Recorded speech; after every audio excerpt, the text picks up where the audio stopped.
This is Art Sense, a podcast focused on educating and informing listeners about the past, present, and future of art. I'm Craig Gould. On today's episode, I speak with artist Tavares Strachan. The Bahamian-born Strachan creates ambitious projects that intersect technology, politics, and untold history. His work takes on many forms, but always challenges the viewer to question the validity of predetermined limits and narratives about accomplishments from the past.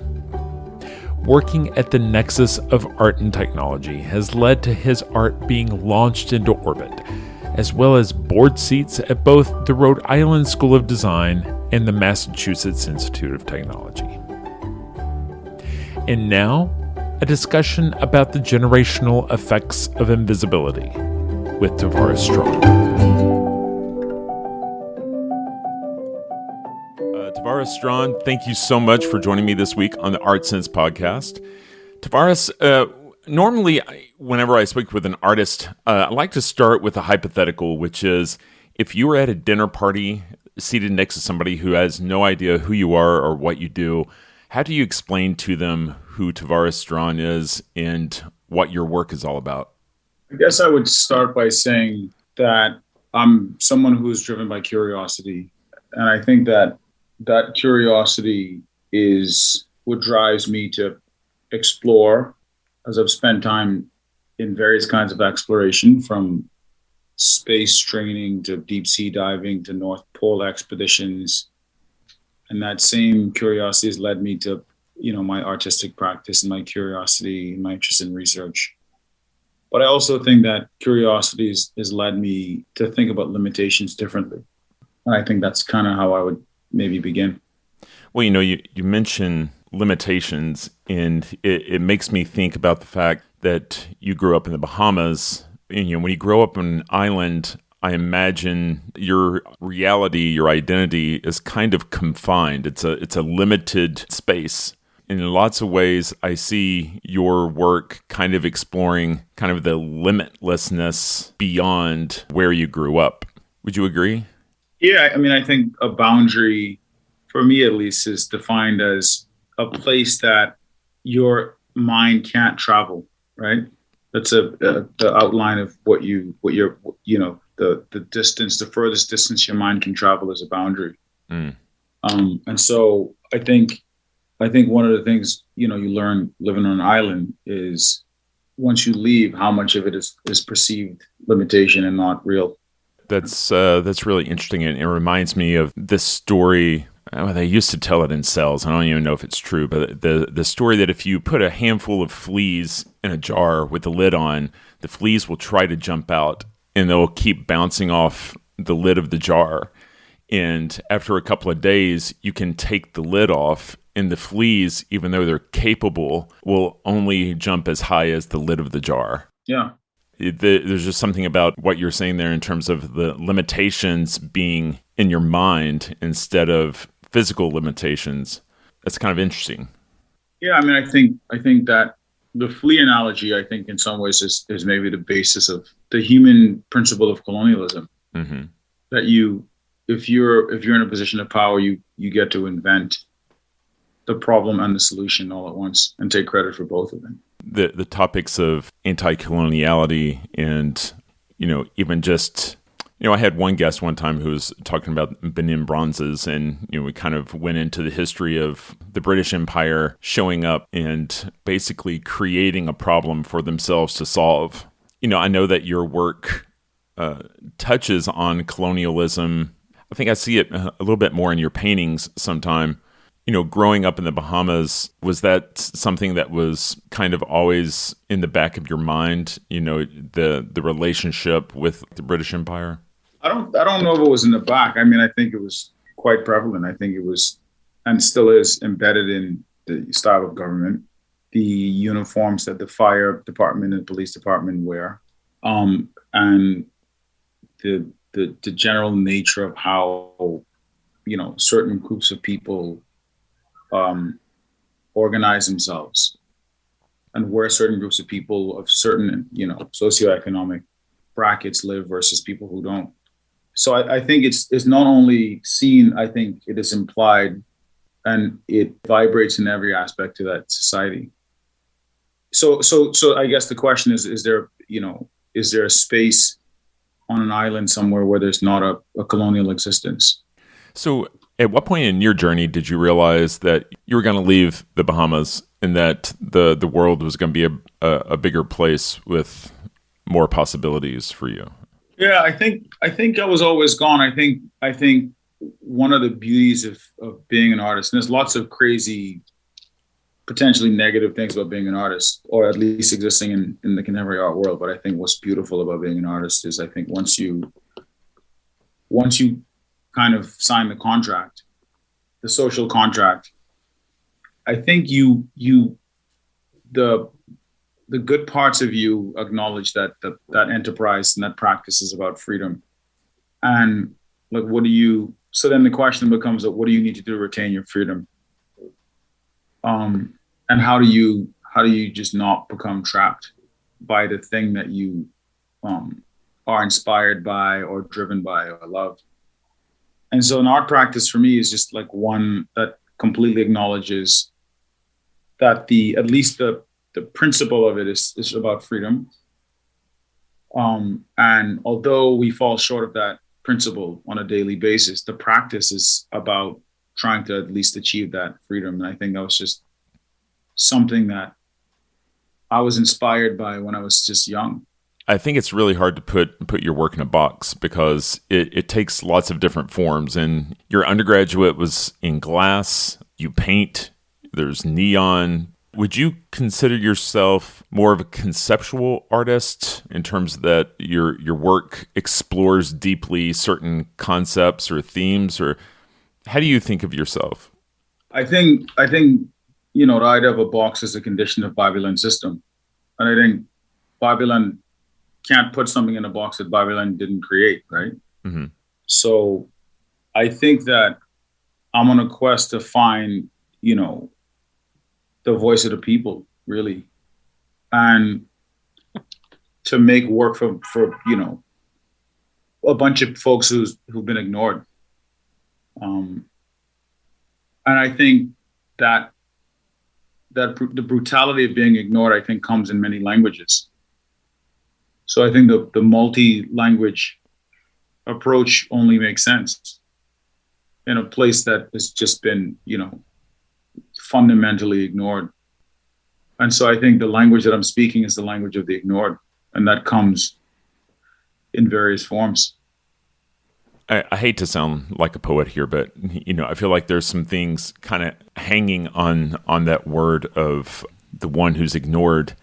And I feel like the subject of your work are people who have been overlooked many times.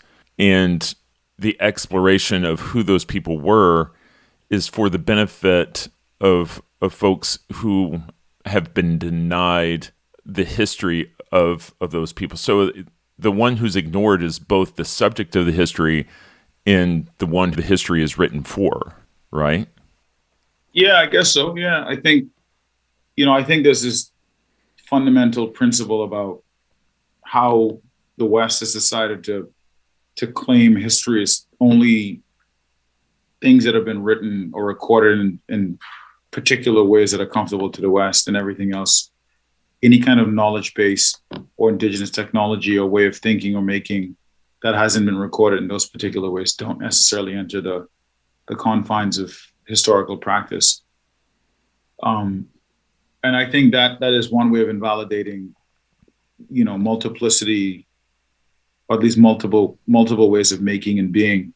And I think that practice is a pretty brutal practice if you think about it, right?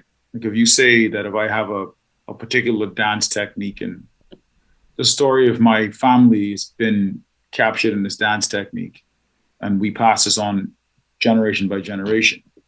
No, it doesn't exist within a book, or it's not on camera, but this is the way we pass on. This is the way we make meaning, right? And if the West decides in general that, or at least academia decides that,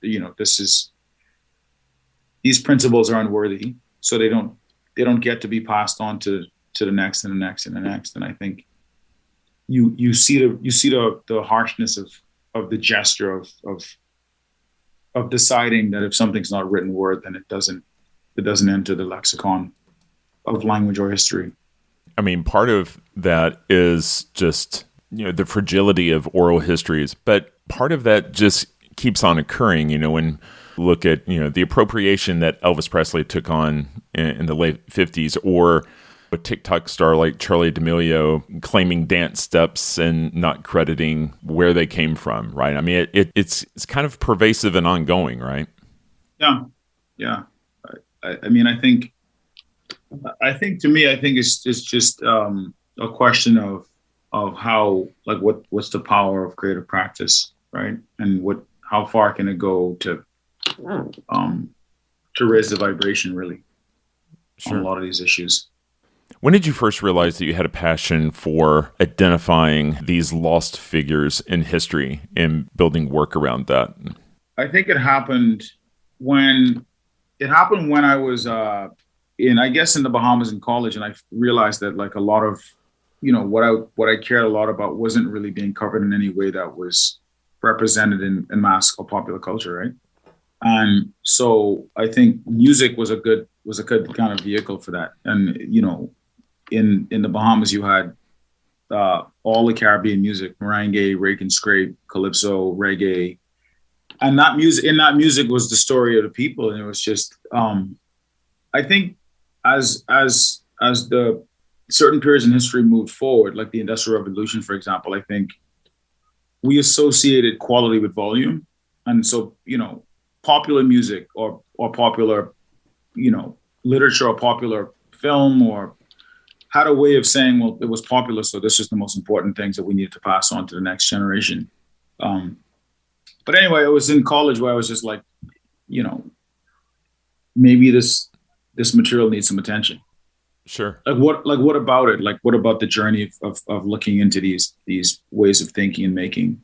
And maybe it was just a way of thinking about it as like a practice of human dignity. Like, how do you identify these practices that are not being held up, and how do you maybe hold them up?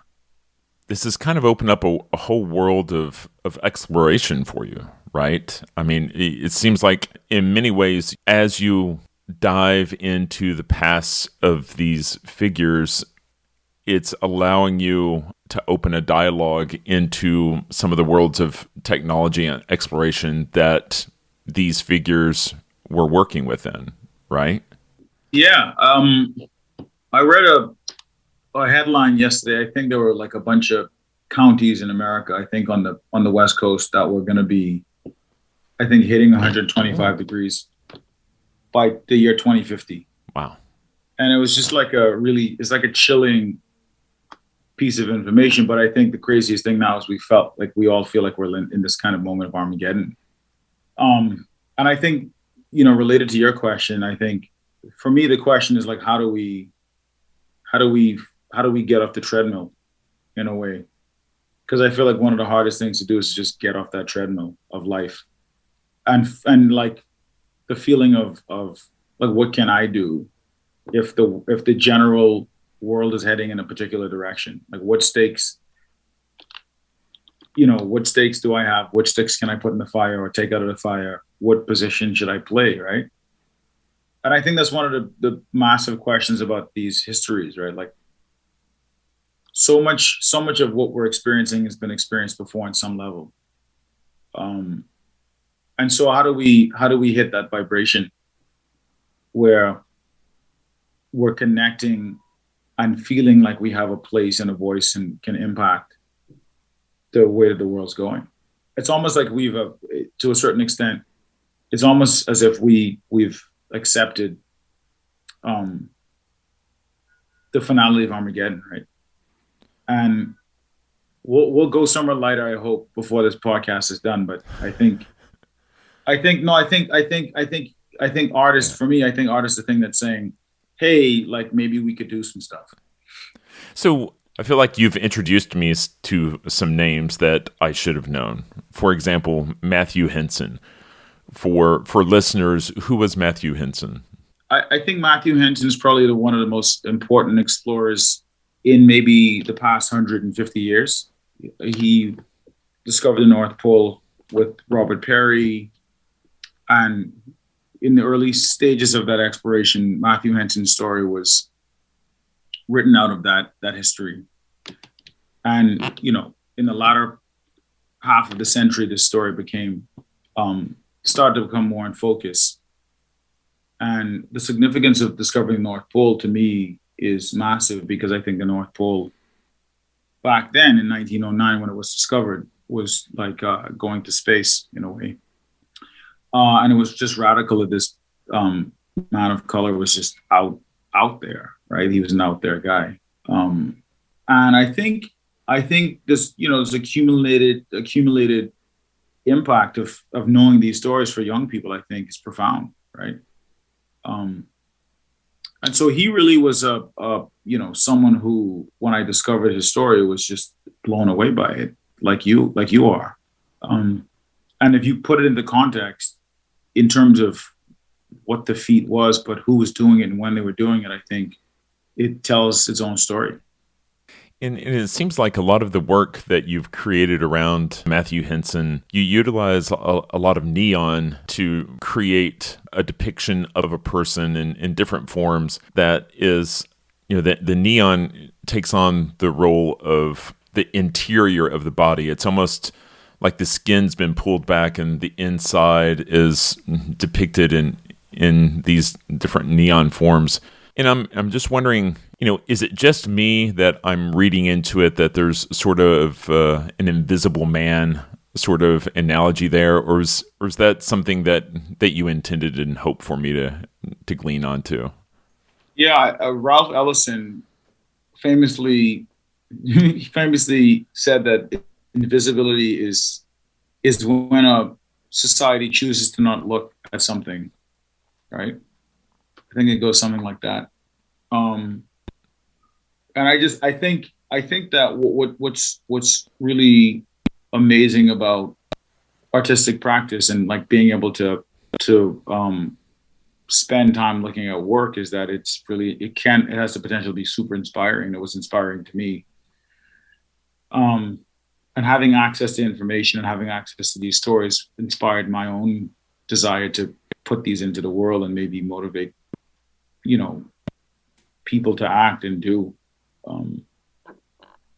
And so, yeah, I think the neon work was a kind of a thought about electricity, a thought about electricity's relationship to invisibility, but electricity as actual, but also as metaphor. And then what happens if you can light up a figure, and what does light mean, right? What is the impact of being able to define space, right? Because we know that light defines space, right? Right. So if you take all of the light away from a place, then it's difficult for us to visually define that space and that place. So it becomes this kind of beacon, this work. But I think I'm curious from the other side of this, like what vibrations are you getting when you're absorbing this work? I think one of the things that's undeniably beautiful, right? I'm picking up on the invisibility, and if I were to think longer and harder about noble gases that are invisible, but when given a particular charge, provide that light source, and that gas was there. What was missing? It was the electricity, right? And its ability to be seen. I don't know. We can drill down in all sorts of ways, right? But yeah, for sure. I mean, yeah, I think so. So this whole conversation just makes me ask a different question about us having a conversation from the context of the contemporary art world, which we know speaks to such a small fragment of the population. Right. So, I guess my question is like, what's your position on, because I'm talking also, like through the work I'm speaking, I'm trying to have a voice in the space. But how is it for you working, acknowledging, knowing, being aware that you're talking to such a small segment of the population, how be it important it sees itself. But like the folks that I grew up with back in the Bahamas and on the block, the art world's not talking to them at all. And I have to acknowledge that as a part of being an artist, right? In order for me to be successful to a certain extent. So for you, what's that like? That's a really interesting question. So the question is, do I ever feel like I'm talking in an echo chamber, right? Like, am I just talking to an audience that's not listening? And and I feel like, you mentioned earlier about you brought popularity into the conversation, and I think it's interesting, even when we talk about the art world and we talk about what's popular in the art world versus what's significant. And I think sometimes people will put price tags on popularity that are bigger than price tags on the work that's significant. And I think in the end, the significant work is able to move people, and it's able to connect dispersed people groups and share ideas and philosophies and help people understand each other better and, advance the ball and make changes. And significant work, lasts, and it will be respected and understood a little bit better. I talked to people about work that was done 100 years ago, 500, 1,000 years ago. And some of the most compelling conversations are about context, right? And my hope is that someday someone will have to explain to someone that sees your work that, you have to understand the context that these people were invisible. They'd have to, that would have to be explained to them. Am I making any sense there? Yeah. It's I think that the game piece of life is interesting. It's like we're sitting at a poker table, and you play, and there's winners and losers, and then the winners get to walk away with the chips, right? Mm-hmm. But in life, in actual life, you have all the wealth, the folks that are wealthy, that all those chips, when the game is over, they actually go back to the middle of the table, right? All those chips for us to redistribute at the end of the day, right? Right. And so I think that your thought makes me think of, the communication piece, like who are we talking to? And it's not necessarily an echo chamber. It's just that, like, there's a certain value and self-importance that's sometimes put on this small space that we're working in. But I think in the process of putting this uber importance on it, there's so many people that are neglected. But ultimately, I think for me, do we want to make that space more inclusive and bigger? Do we want to talk to more people, or are we comfortable just talking to the same 5 people that go to Chelsea every weekend? Right. You know what I mean? And I mean that not just from the position of being an artist, just like there's so many fascinating ideas I find in creative processes that exist within the art world. I just think that for me, like, it's just it's like a fundamental question about where we're going, right? And your work, I wouldn't say this about all contemporary artists' work, but your work really makes me think about education, right? It makes me think about arts education. It makes me think about, social studies, history education. And I feel like I've heard you refer to your work as almost being letters to a younger version of yourself. I guess my question is, when you think of your audience, do you think of your audience as being those folks on the Upper East Side, or do you think of your audience as being, someone that looks a lot like a 10-year-old Tavares in the Bahamas? I think definitely, in order for us to have that discussion, I think we understand what audience, how do we define audience, right? Mm-hmm. So I think one of the things that the academia in general gets wrong about audiences is that, again, there's this misunderstanding of scale, that audience means big, volume, large. And it's almost embedded in the definition of audience when people say it. for me, an audience it can be super specific. You can be talking to one person, and I think the rest of the world is free to watch that debate between you and the other person. And so much of the best art I think that was ever created was created for a small audience. It's just all of us are watching that. We get to participate in that dialogue between these two or three or four entities, but ultimately your audience is, so that means that, so what does that mean, right? That means that you can really make specific work, right? You can make work for the 10-year-old dude in the Bahamas or kid in the Bahamas. And to me, that's about the human experience and about human dignity and about thinking about giving in a place that has been seen as less than. But then, yeah, the lady on the Upper East Side or West Side could come see that dialogue and find something enriching about watching that dialogue occur, right? But for me as an artist, me as the maker, I want to be specific about who I'm talking to. Mm-hmm. It's important, I think, to the quality of the work.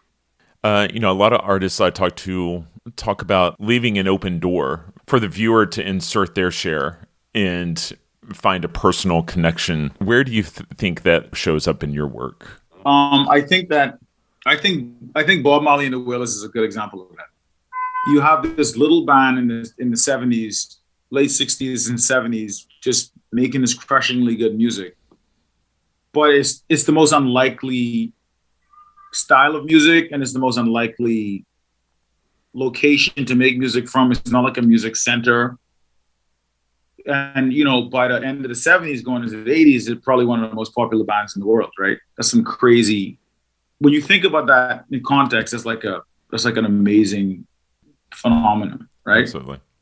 And when he and the Wailers are making this music, they're making it for the people living in Trenchtown and Watertown and Kingston, and he's making that music. But there's something about that music that just is about the human experience fundamentally, right? And that's not like it's more like a human rights issue than it is like a specific identity politics issue, right? It's not about Black people or white people or Asian people, or it's about people. His music is about people ultimately, right? Mm-hmm. And so that open door, I think, comes through the beat, right? It comes through, falling in love with the aesthetic, the practice of aesthetics, right? You ride the beat, and everyone can bob their head to the beat, regardless of where they're coming from, right? And I think that's one of the beautiful things of artistic practice and art making, right? Is that you get to bob your head to the beat, no matter where you're from, right? And that's kind of the genius. That's like one of the genius things about Bob Marley and the Wailers, right? They make this music popular that wasn't even a genre of music 10 years before it became popular. It wasn't even a thing. And not only was it not a thing, it wasn't happening in a major metropolis. It was happening on a small island. It's like radical to think about. That makes me think again about how your work is compelling on a number of different levels, because I think you could be talking about the same things and it visually not be compelling. Your work is very compelling aesthetically and in terms of what the substance is. Sometimes, work is just visual. Sometimes it's a lot more heavy on the substance, but I feel like your work is balanced in that. And so I feel like when something is beautiful, people will linger and ask questions longer. Would you agree? I think it's a tool, man. I think it's I was having a conversation with a friend about, there are tons of people who do community service. And some of them high profile folks that you never know they're doing this community work because they're so busy doing the work that they neglect to tell the story about the community work they're doing. Right. Mm-hmm. And so like community, like that kind of community service gets like a bad rap because people are like, it doesn't seem dope and cool to be conscious of what's going on in the communities that you're living in. Right. And so I think the storytelling surrounding a lot of this work is actually what has been the thing that I've found to be the most challenging, but yet like the most potentially fulfilling, right? because I think we need to change the language surrounding how people understand certain kinds of practice, right? And once we could do that, then it becomes aesthetic in a way. It becomes beautiful. It doesn't become a side piece. It becomes the main dish in a way. One of the pieces that you've created in the last several years is the Encyclopedia of Invisibility. First, maybe I could have you kind of describe that piece for listeners. But, also, how do you find the stories of people that have been overlooked? Because you can't go to the traditional resources because that's by the nature of the definition, they're not going to be there, right? I think that was like 14 years at this point, 14-year research project to maybe reinvent the encyclopedia with material that has been either excluded or not looked at in a way, and to just maybe shift the gaze. So it looks just like an encyclopedia. It has entries, and it really was meant as a thought experiment. And I think your point about the material is there, right? It exists in the world. We're just maybe not looking at it. And how do we raise awareness around some of this material? And I think, aesthetics is a good way to talk about some of this material, right? Sure. Let me ask you, and this is a little tangential, but it had me thinking when I was looking at your work, and that is in 2022, with the prevalence of fake news and relative truth, in the fact that as an artist, there are plenty of times when artists will create, say like Matthew Barney will create, characters and histories and narratives that didn't exist. Do you feel like you ever run up against the possibility that people will misinterpret some of these stories as being historical fiction versus being inspired by real people? I don't know that matters. I think what matters is the context and the content. I think if there was an explorer who looked like me when I was growing up, I don't know that I would care whether that person was real or not. What I would care more about was what it represented. And that's the way I look at it. I think it does matter. I'm not saying that it doesn't matter that it was real, but I again, through the lens of me as a 10-year-old, so much of how you're learning exists within the realm and the confines of the edges of how far your imagination can go. And I think that that imagination is really important. I think that is the missing link. I think the feeling of not being empowered, I think, is due to historical precedents, but it's also to do with like just the limitations of our ability to think beyond what we understand, what we know. Your artwork has gone to space. At some point, you came alongside like a technical and science community, and it feels like there have been opportunities for you to kind of think big and be in dialogue with science. That has led to your work going to space. How did that opportunity come about? When did that dialogue first open up? I'd been doing a lot of research regarding exploration, like I said, the North Pole, deep sea diving, and a lot of space work. And I was having a conversation at the LA County Museum with a curator named Christine Kim, who's a phenomenal mind. And then I think at the same time, the art and technology program at the LA County Museum was coming back on stream. And one of the people that they'd set me up with was a woman named Gwen Shotwell, who is the head of SpaceX. And we had a meeting, and I had this project in mind for a while because I'd been done the research on Robert Henry Lawrence. And I thought it would be kind of incredible to be able to put some version of him into space, some story about him into space.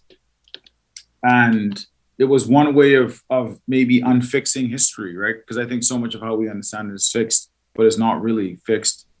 And so it took maybe, it's like a 4-year process before, from the first conversation until the object ended up in space, maybe 5.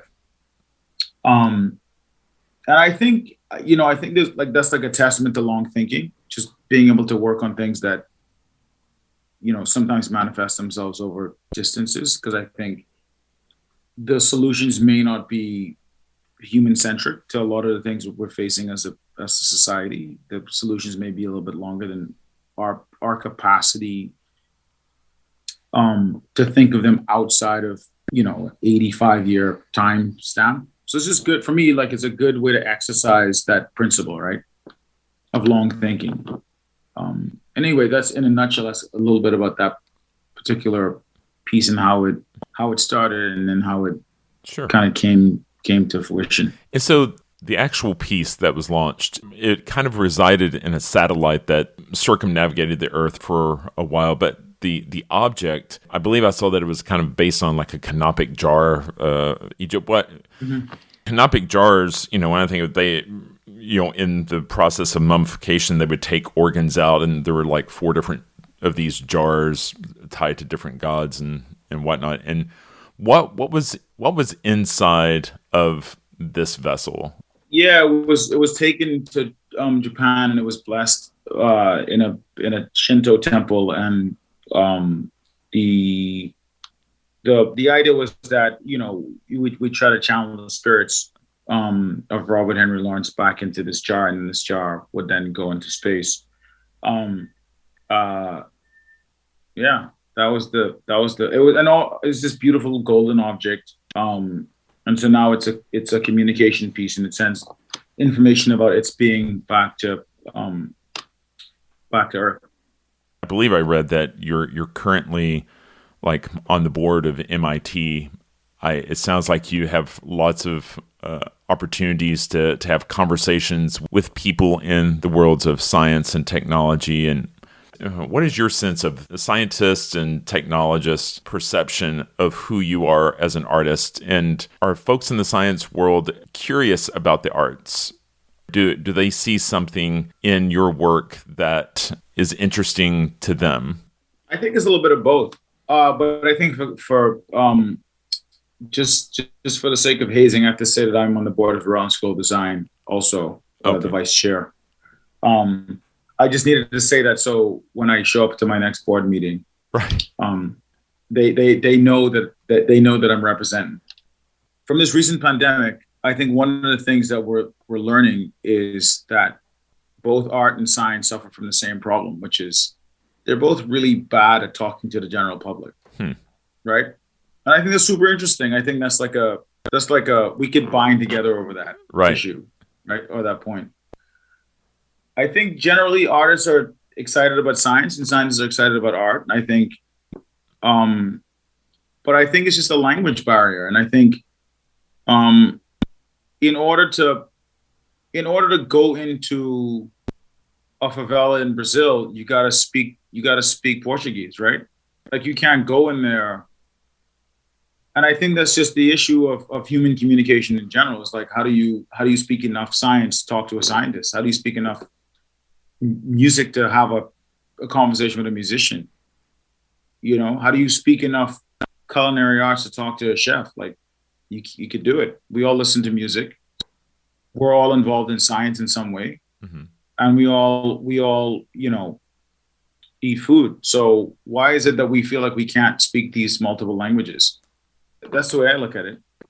I've read before that most Nobel-winning physicists have their prize-winning ideas when they're still in their 20s, because it's back to the lid on the jar, right? I mean, the older they get, the more confined their thinking is. And I just feel like if I were a scientist, I would admire the art's ability to maybe explore abstract thought and creativity, because sometimes it's hard to get out of that paradigm.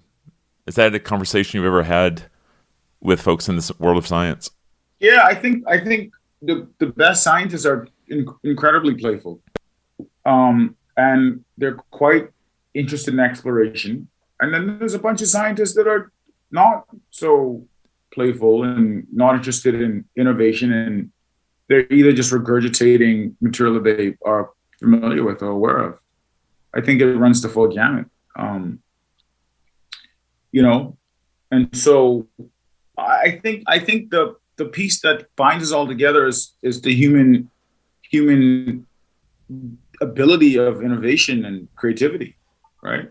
I mean, I think none of the innovations of the past 100 years have come from nothing but creativity. That's all creative thinking and human ingenuity, right? Sure. So I think they're operating. I think they're just operating. Everyone operating on a certain wavelength, they're operating in that wavelength. What impact do you hope your work is able to have on the world? I don't think about that. Honestly, I don't think about that at all. Because I'm just doing the thing, right? And we'll sort it out later. Right on. I think that's for other people to decide for sure. So, Tavares, you recently had a show at Marion Goodman Gallery, The Awakening. Help me understand. There's now sort of like a second and third part that are going to be going on overseas.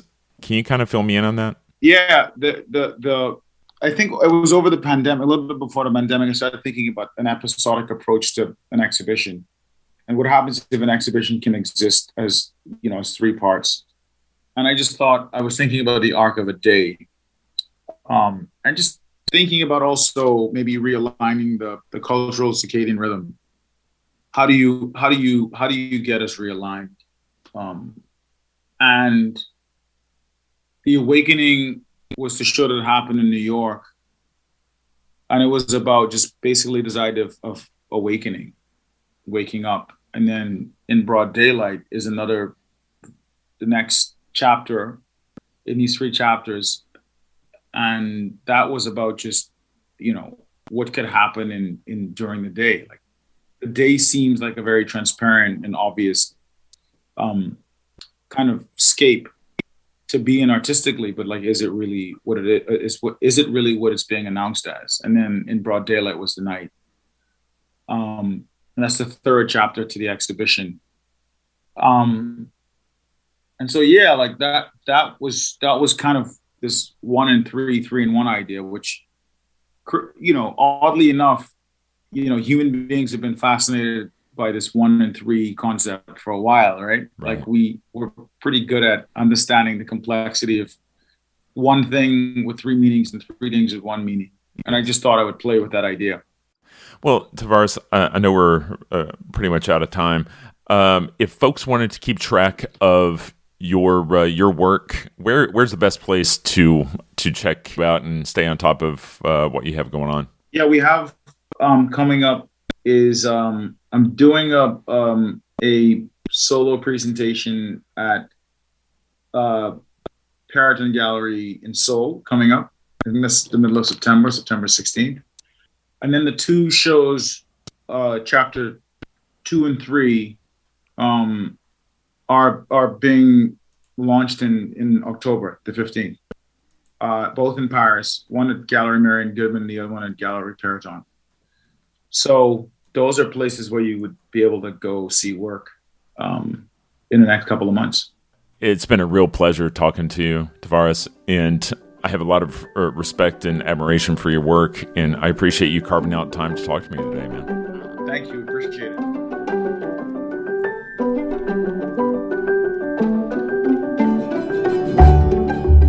That's all the time we have for this week. You've been listening to ArtSense. You can find the show on Apple Podcasts, iTunes, Google Play, Stitcher Radio, Spotify, or your favorite podcast app.